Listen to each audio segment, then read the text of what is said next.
folks, it is February the 24th. I just haven't done an update video for a little while. Things are starting to look like they're coming together here. I got the front end accessory belts and everything installed. I ended up, that idler pulley right there, I ended up ordering a new one to replace the original because the bearings felt a little bit gravelly. New belts, new hoses. I can't do much else until the weather warms up enough to put coolant in the rad water. I'm going to put water in it first because I've got to flush it out a few times. I'm going to put some rad flush in with the water, and we'll start it up, let it warm up, and flush it out a few times, and then I'll put coolant in it, antifreeze in it eventually. Done with this motor, and then my next step, I've got to get that gas tank's been sitting out here waiting patiently. I need to get it in the house and let it warm up so that I can finish putting sealer into it. I'm going to seal the inside of it, and then when spring comes I'll have it ready to go to put in the car. Once I get that gas tank done,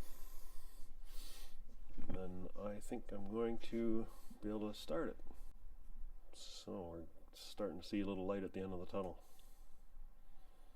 It was pretty dark for a while. It's been good times, been fun. Lots of therapeutic time in the shop. I think the boy would be happy with what's taken place here. He'd be a little, he'd be like, "Dad, you should be a little farther along here than you are." But I agree, I should be. I want to have it running by spring and on the road by summer. I got a bit of work to do. So let's pretend if it's running, then I have to get it moving then. So spring comes before I put the tank back in, I'll put the car back up on jack stands, and then I'll be able to get underneath it, and I'll take the wheels off and start working on the brakes. I might not mess around too much and just replace them.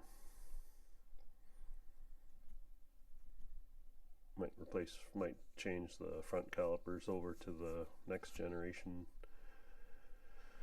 300ZX calipers. They've got 4 pistons in them, a little more braking power, and that's about all I'm going to do, I think, for modifications.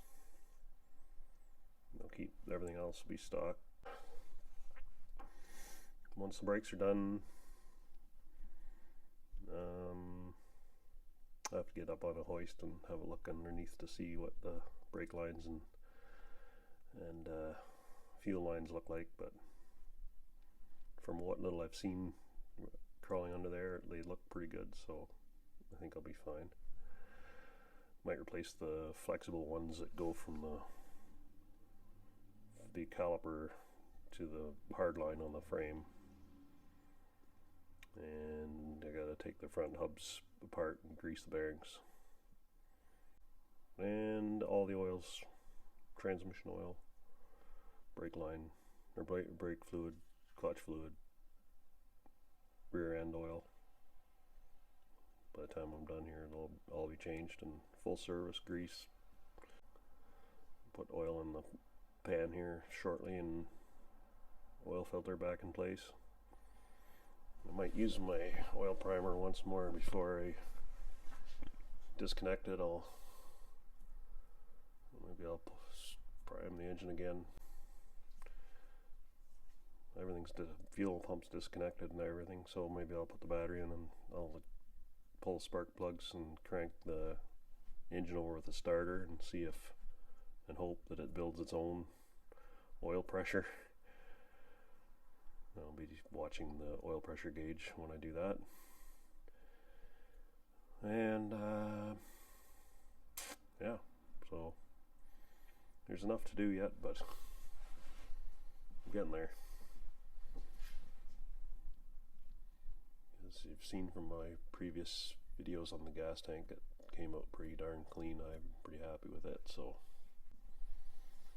I'm gonna test the fuel pump before I put it in place, and I gotta I have to do a little repair job to the fuel level sender before I can install it, but I can install the tank without it anyways, as long as I test the fuel pump first.